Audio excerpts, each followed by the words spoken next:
MSC 2021 ha. Oo. Kasi ngayon, mas pinalaki pa. Oo, level 1 pa lang, ang laki na nun. Oo, pwede kang gumilid kung gugustuhin pa, kung saan man. Basta literal namang gugulat na lang ngayon ang mga pwede nating plays na asahan from Onyx. Akala natin nagtatapos na sa literal na likod gaming lang na mga pana-pana, bato-bato yung mga gustong gawin dito. Pero meron pa silang tinatagong Luyi pala. So, eto na ba ang magiging sagot para makselyuhan yung sweep? Oo O nga eh. masasagot ba ito? O, kasi kung ako talaga nasa RG, medyo gulat talaga na may isang Luyi bigla. O akala mo talaga likod lang, pero meron pang ultra likod, meron pang pinakalikod. And kung maaalala nyo, specialty ng Omega's Execration Clan to eh. Oo. Itong Luyi na to, naalala mo nung nung may Luyi Bane sila na combo? Ayoko.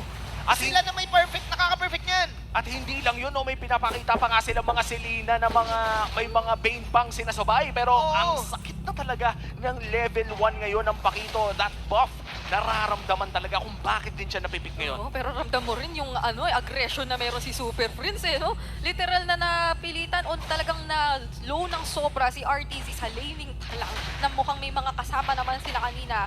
Though yun nga siguro yung kailangan niya isipin, bawal siya mag-overextend, pero Escalera. Okay, kalahati ang buhay na Escalera. Star Shatter coming in, trigger out from Eska. Mukhang kumbaga hindi na babahala itong RSG sa Luyi pick na to. Binabanatan pa rin nilang binabanatan. Mukhang mag-aantay pa tayo para sa mga big team fights. And wala pa naman yung mga big diversion plays mula sa Luyi dahil wala pa nagle-level 4 bukod na lamang kay Demon Kite at King Kong. Turtle will be spawning 15 seconds from now pero lahat ng aksyon ay nasa may bandang gold lane pa. Oo, kung ikaw yung RSG siguro dito, gugustuhin mo na makapitalize itong first Turtle na hindi pa siguro sobrang magiging impactful nung diversion dahil hindi pa naman malaki-laki yung range na meron siya pag sa level 1 pa lang nung kanyang ultimate. And at the same time kasi meron naman kayo talaga nung magiging pang-front at talagang makakapagsabay sa mga teamfight. Pero Luyi! speaking of, Okay, may laban na agad si King Kong ngayong maharap dito. Nandito na din yung diversion! Si Demon Katay Polado, bulaga talaga ang mangyayari dahil bibiglain ka na lang nung Luyi and teammates, Super Prince and teammates from afar sa pinakalikod. Habang si Nats ngayon ay susubukang i-counter itong turtle take na ginagawa ng Onyx at nandun na rin si Light. Pero mukhang libreng turtle na to sa side ng Onyx Philippines. Matagal-tagal na nating hindi nakikita ang mga diversion play pero malang Doctor Strange ang galawan doon ni Super Prince with that play. nandun naman yung intention eh. RSG, gusto talaga sana nila na makalamang sa XP, mabilis ang transition, pero nuts!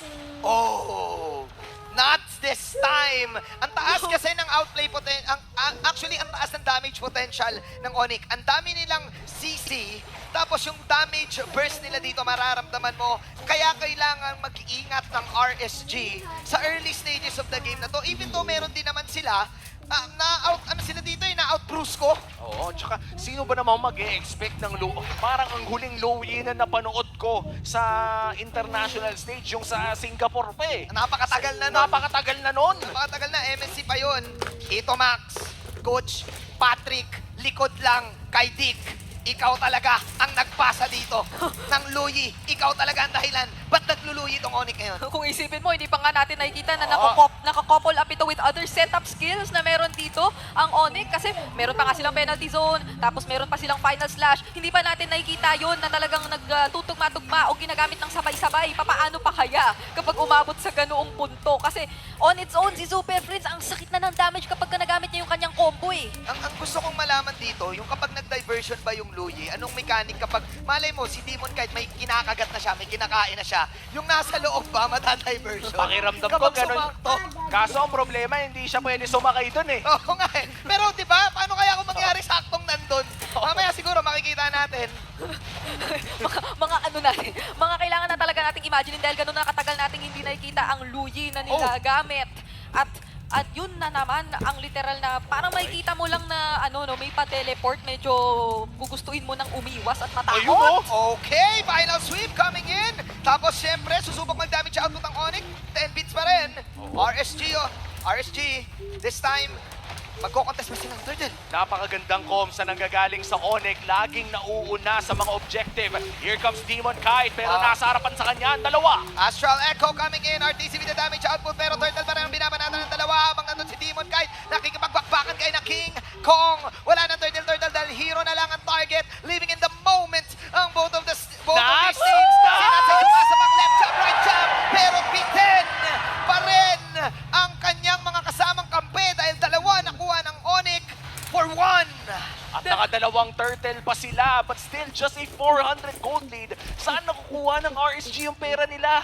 Dalawa lang nga naman kasi yung nandoon na players ng RG at that moment na paghiwalay ba. So hindi na nila nagawang tulungan yung isa't isa. Whereas yung sinasabi mo nga na mga nakukuha pa naman kahit pa paano na gold dito ng RSG ay dahil nga naman napipili pa rin naman nilang try sabayan yung mga nagkukuhang ganoong objectives dito ng Onyx. Si Kusei na kanina pa naman nagtatry o nag-a-attempt na makakuha ng mga tore at nasasabayan o naaantabayan naman din siya ni Light as compared to yung mga previous nga natin nakikita ng mga teamfights na talagang napapahirapan ng Onyx dito si Light na pumwesto, pumosisyon, nababawasan agad ni Super Friends, tapos nakukontra rin agad kasi may mga final slash, tapos napakakunat din ng mga humaharap. Medyo nag-aalangan ngayon etong si Light na talagang siya rin ay mag-try to mancha at umabante kontra sa kanila. Here comes the diversion play. Walang nakakaalam na nandyan si Escalera.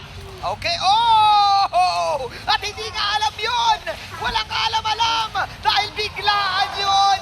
Sikretong malupit! Pwede ba tulong? Pinulungan na nga ng side ang Onyx! Ang laban na to, nandun pala yun! Tayo lang ang nakaalam! Sila hindi nila alam! Yung Onyx na gets nila! At nakakuha sila ng push. Meanwhile in the top lane, si Nats! Kakampi niya lang ang sarili niya! Trabaho lang para kay Nats. 2 turrets for that trade sa may bandang ibaba. Pero 20 segundos na lang at lalabas na ang pangatlo at panguling bagong ng larong ito. Sobrang overwhelming ng ginagawa ng Onyx na mga gulat plays kung ikaw ang nasa side ng RSG. Pero you also have to comment, no, kung paano talaga sila nagiging composed pa din. MPLPH all-time hero leader, eto Max. Patrick, likod lang kay Dick. Likod gaming at its final. Bang! Ayun na nga, final sweep sa may true damage sa Meron Skelra. Super Vince will take down, of course, the hero. Tapos ang layo, may teleport agad dun sa top lane pa. Doctor Strange. Min, hindi na tinuloy yun ni Nats yung balak eh. Nakita niya may mga shimmering dun sa loob ng bush. Sabi niya, ayoko na nito. Umiikot-ikot. Sabi ni Patrick, akala mo lang Manjin, akala mo lang wala pa ako dyan. Pero Papa, ipapakita ko sa'yo, pinamana ko na kay Super Prince, ang Luyi. At ayun pa yung final sweep, tuloy-tuloy pa rin ang kailangan dito ng side ng Onyx. At 1.8k na ang taas ng kalamangan ng mga Sonics.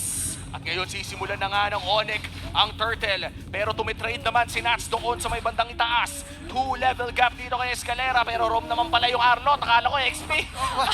Ang nakaka-stress pa, parang ang Wrong bilis yan, lang wrong nung yan. cooldown. At si Nats! Oo, kung hindi ako nagkakamali, kasi kung nahin siya na itanong ha, yung Luyi user din ako eh. In-update yan eh. Ang pagkakalam ko talaga, correct me if I'm wrong ha, level 1 pa lang, ang haba na agad nun. Oo, men. Ultra range na agad yung pag level 3 na agad yung range ng diversion. Mala global na ang Oo. range yan. Level 1 pa lang. Kaya naman nagtaka din ang lahat eh. Paano ngayon lang nakalusot? Looking at the Infinix item build, no? Kamusta ba ang mga items natin dyan, Briggs? Gusto ko nga na rin makita at tutukan dito na so far, nakatalisman pa lang naman etong si Super Friends pero ganoon nakataas agad yung damage na nabibigay at napaparamdam niya kontra sa mga players ng RSG na kung titignan din naman ay hindi pa naman nakakapag-invest ng sobra in terms of magic defense kasi parang hindi naman yun yung primary na kailangan nilang isipin at this point pero yun din yung isa sa mga pinaka nagiging problema kasi napakataas na agad nung poke na napoprovide niya at yung threat talaga nung diversion na ngayon ginagamit na naman. Mukhang meron silang itinatry at hanapin. Kasi pwede mo rin gamitin actually na pangkuha ng information kahit papano yun. Kasi maya't maya naman, meron ulit at meron siya nung diversion o meron siya nung ultimate. Kapag pinindot mo kasi yun, for example, di ba may mga skill tayo na nag-zoom out? Oo. Yung Luyi ultra zoom out yun. Ganon yun eh. Pag pinindot, subukan mo, buksan mo yung ML mo ngayon, mag-Luyi ka, pindutin mo yung ultimate, zoom out ng todo yung camera, kumbaga magpo-0.5 yung camera mo nun eh. Grabe. Iba pa pala ang mga ginagawa nito. At bukod pa dyan, nagbibigay din na sinubukan ni Direk. Ayan o, Ayan kita o, yung diba, bilog o. sabi sa inyo, tignan mo yung bilog na yan, bilog na bilog yan. Ayan Ayan o, yan ang range ng Luyi Ultimate ngayon. At bukod pa dyan, ang diversion ay nagbibigay din ng vision kapag binato sa bush. Yun nga, sukat na sukat yung circumference niyan. Ayan, may math na po tayong naipasok ngayon sa Land of Dawn. Pero kung binalikan nga natin yung circle kanina, literal na sakop halos lahat eh. Oo, Parang nga eh. yung mga bushes na lang sa sides, yung mga hindi pa pwedeng sakupin kapag ka nasa gitna ka ng mapa. So, ganoon kalayo yung pwede lang abutin. Walang hesitation ngayon for Onyx kahit saan sila na po pwedeng pumwesto. Ayan na nga, makikita na naman natin kung gaano kalawak yung pwede nilang lipatan. At ngayon, Hindi nila alam. Hindi nila alam. Okay. alam. Secret lang. Secret lang. RTC, secret lang! Ay! Secret lang dahil atin lang!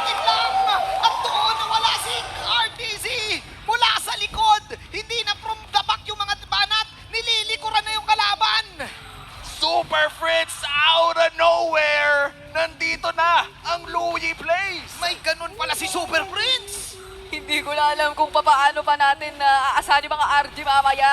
Kapag naglaro tayo, posibleng lumabas na nga ito at ang laki-laking problema kasi hindi yata i-contest na ng RSG yung Lord na yun. Oh, Jungkool, Oh nasa my baba, goodness. kaka-Lord pa lang, meron na agad ano to? Ba't ang bilis naman ng cooldown nun? Yun, parang hindi nga makatotohan ng level 3 40 seconds eh. Kasi nga naman nakatalisman nga naman siya. Tapos nga, baka sa emblem build pa niya, kumuha pa siya ng mga cooldown reduction. But overall, Onyx showing a completely different style of play. Nasanay na tayo sa ube, nasanay na tayo sa banana split. Pero ito may panibago na eh. May mga teleportation jutsu nang nangyayari Ganito dito pala. eh. Kaya May- pala. Oo, may ganito palang play. Ayan na. This time hindi na ginamit yung diversion. Nilakad na lang. Kinunsin na lang. Kaya ba sinabi ni Coach why not? I'm an MLB coach. And of course I know what time it is. Oo. Ito na yun eh. And it is Onyx time indeed. Oh my. Ito yung mga, kaya prime time to eh. Oo, ito na Kaya yun. prime time to eh. Alam mo yung napapatahimik na tayo dito, yung trailer nila, yung Oo. roster reveal nila, may mga pa-teleport din. Oo, may Ay. mga chip, may mga ano yun. May mga chip. May mga jet.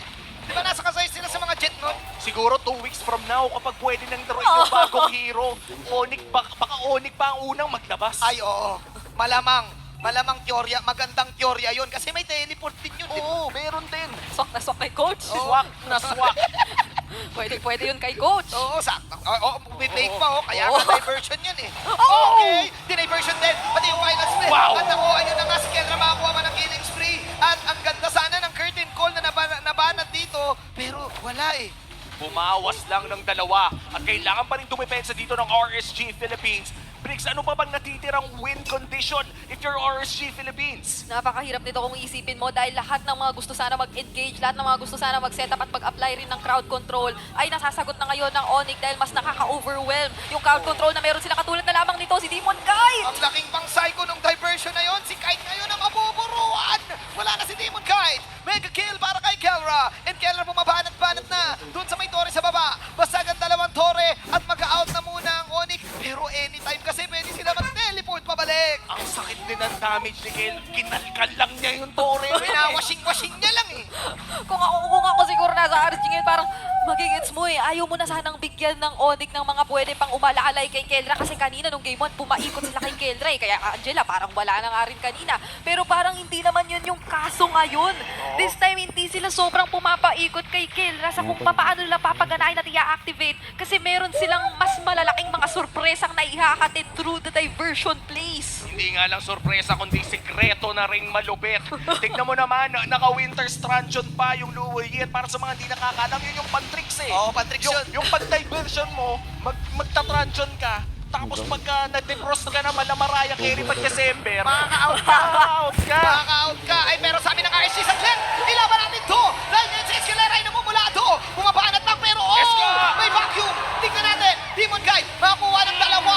Si Kosei, kami naman, it's our time to shine. Sabi ni na Kosei, nasa na yung teleport nyo? Wala this time. At saktong-sakto dahil meron pang level 2 Lord na nag-aabang para sa RSG Philippines. Napakarami nga lang ding waves na kinakailangang isipin pero napakaganda nung naging pag-advance na yon ng RSG ngayon. Clearly, meron silang advantage na magsimula nitong Lord na ito dahil dalawang miyembro ng Onyx ang nawawala. Pero mukhang ilalaban pa rin kahit papaano. Tatry kuhaan ng impormasyon. Nandiyan din yung retry ni King Kong na kinakailangan nating bantayan ngayon.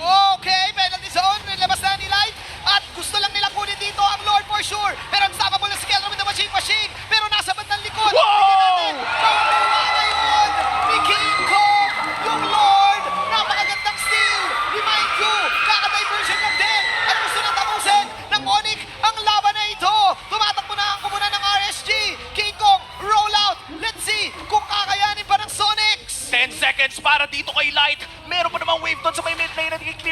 to ng RSG Philippines. Pero ang Lord Push ay nagbabadya na ng katapusan para sa RSG. Onyx, it's a 5v5. Nag-diversion! Nag-diversion! Nasa yun? Oh! From behind! Nasa likod pala si Escalera. May ganong klase palang combo. At yung damage output dito ay enough na talaga. Kela! Para sa Onyx. 3 points ang masisecure ng Onyx Philippines. At dineliver ni Super Friends ang Arlong doon na sa likod. At